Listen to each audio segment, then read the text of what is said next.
جو ہے وہ عرفات میں ہوگا یا شام میں، تمہیں کیا تکلیف ہے کہیں بھی ہو؟ نہیں، مجھے سمجھاؤ تو صحیح۔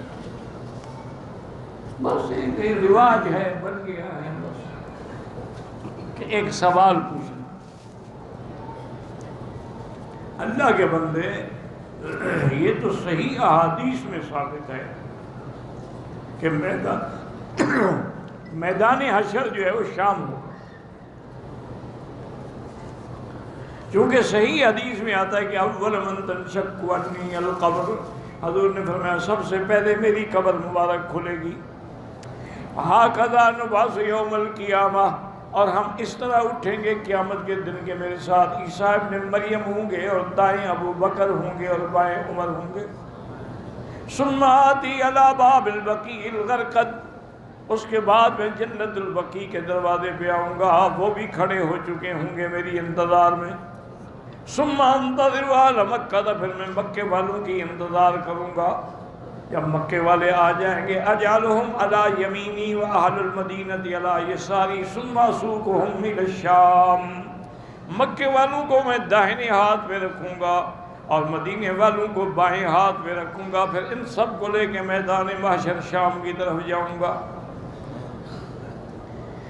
اسی لیے صحابہ نے پوچھا بھی کہ حضور مکے والوں کو دائیں ہاتھ پہ رکھیں گے؟ فرمایا ہاں، وہ وہاں مہمان ہوں گے، وہ تو مکے سے چل کے آئیں گے، تم تو گھر والے ہو، گھر والوں کو تو وہ مقام نہیں دیا جاتا جو مہمان کو دیا جاتا ہے۔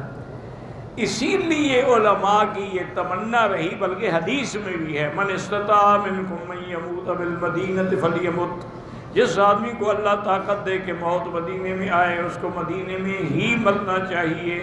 کیا مانا؟ یعنی مدینے میں قیام کرے تبھی موت آئے گی نا، یہ تھوڑا ایک مدینے میں جا کے خود کو گولی مار دے، وہ تو حرام موت ہے، چاہے مدینے میں ہو یا مکے میں ہو، یعنی مدینے کے قیام کو ترجیح دے۔ تو اس کی وجہ یہی ہوتی ہے کہ حضور کے ساتھ پھر شام کو ہو جائے گا۔ تو اصل اسی لیے سارے بزرگوں کی ہمیشہ یہ تمنا رہی کہ مکے مدینے والوں کو تو حضور لے کے جائیں گے۔ میرے والد صاحب فرماتے تھے مولوی مکی جتنا بڑا جرمدار ہو، بدماش ہو، ڈاکو ہو، زمیندار ساتھ لے کے جاتا ہے، تھانے دار نہ بھی مانے نہ کہتے یار جتنی دیر میں بیٹھا ہوں اتنی دیر تو اس کی بےزتی نہ کرو، تو جس کو حضور ساتھ لے کے جائیں گے اس کو وہاں مروائیں گے تو اس کو بھی شفاعت ہو جائے گی، چھٹی ہو جائے گی۔ تو بہرحال اللہ آپ کو ہمیں بھی شفاعت نصیب کرے، آمین۔ مدینہ منورہ سے عمرہ ادا کیا، حل کروانا جو ہے بھول گیا، ماشاءاللہ، تو یاد کیا رہا؟ 48 گھنٹے گزر چکے ہیں، سر بھی مڈاؤ اور ایک بکری دم بھی ادا کرو،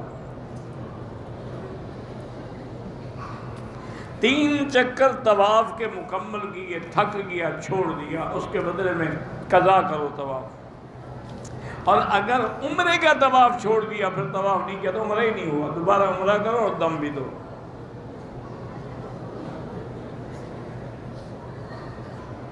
کہتا ہے میرے پاس پتہ نہیں کمپنی ہے، آن لائن پیسے لیتا ہوں، کام کرتا ہوں، ٹھیک ہے، نفع نقصان ہوتا ہے تو جائز ہے۔ شیعہ اور سنی کی شادی ناجائز ہے۔ صحابہ کرام نے حضور کی سیرت پڑھ کے یا نعت پڑھ کے میلاد منایا تھا، نہیں منایا تھا۔ حضور کا نام سن کے انگوٹھے چومنا بالکل بدعت ہے۔ اصل بات یہ ہے، بات سمجھو، بعض بزرگوں نے لکھا تھا کہ کسی بندے کو آنکھوں کی تکلیف ہو نا تو وہ وَكَشَفْنَا عَنْكَ غِطَاءَكَ وَبَصَرَكَ الْيَوْمَ حَدِيدٌ، یا نور یا نور دم کر کے آنکھوں پہ پھیرے تو آنکھوں کی تکلیف چلی جاتی ہے۔ ان نے چومنا شروع کر دیا، اِنَّا لِلَّهِ وَإِنَّا إِلَيْهِ رَاجِعُونَ، بدعت ہے۔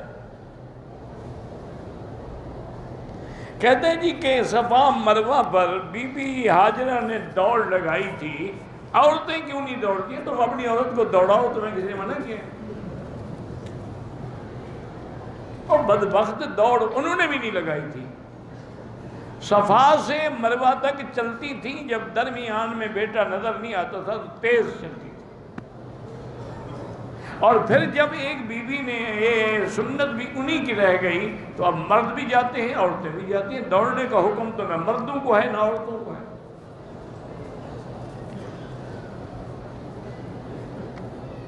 داڑھی کو کنگھی کرنا سنت ہے، بالکل حضور پاک کنگھی فرماتے تھے، سرما بھی ساتھ ہوتا تھا، کنگھی بھی ساتھ ہوتی تھی، سنت ہے۔ بغیر وضو کے مؤذن اذان دے سکتے ہیں؟ ہاں دے سکتا ہے، لیکن نہیں دینی چاہیے، ویسے اذان تو ہو جاتی ہے۔ 8 دن مکے میں، 14 دن مدینے میں، پھر 6 دن مکے میں قیام کیا، تو آپ جب تک 8 دن مکے میں ہیں تو مسافر ہیں، پھر اگر مدینے میں 14 دن ہیں تو پھر آپ پوری پڑھیں، پھر مکے میں 6 دن ہیں تو قصر کریں۔ قادیانی غیر مسلم کیوں ہیں؟ انہوں نے اپنا نبی بنایا ہوا ہے، مرزا غلام محمد قادیانی۔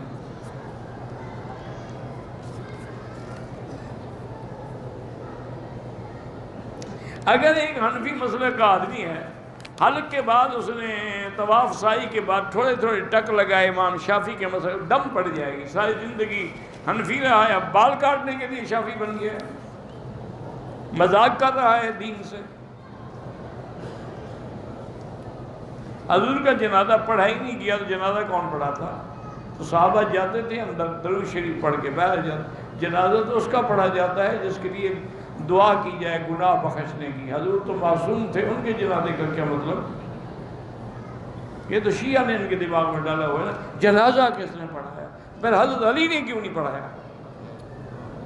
اصل وارث تو حضرت علی تھا، باقی کیوں مجرم ہے؟ مجرم تو پھر حضرت علی ہیں۔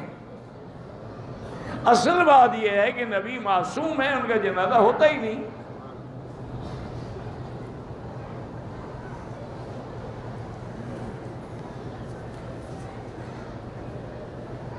چاروں امام میں سے کسی ایک کی، بالکل ایک کی پیروی ضروری ہے۔ رات کے وقت مسافر گھر میں نہ داخل ہو، اچانک داخل نہ ہو، خدا نہ خواستہ اندر کیا حالات ہیں تو کسی نقصان کا سبب نہ بن جائے۔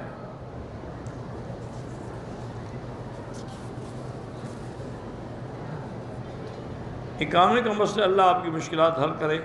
حسبنا اللہ و نعم الوکیل پڑھا کرو۔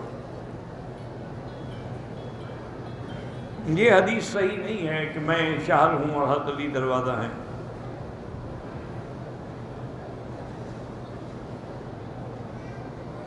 یہ حدیث میں ہے کہ روٹی سے پہلے پانی پئیں تو سونا ہے، درمیان میں پئیں تو چاندی ہے، اور آخری میں پئیں تو لوہا ہے، اور بالکل نہ پئیں تو کچھ نہیں ہے۔ یہ حدیث بھی تم نے گھڑی ہے، حدیث نہیں ہے۔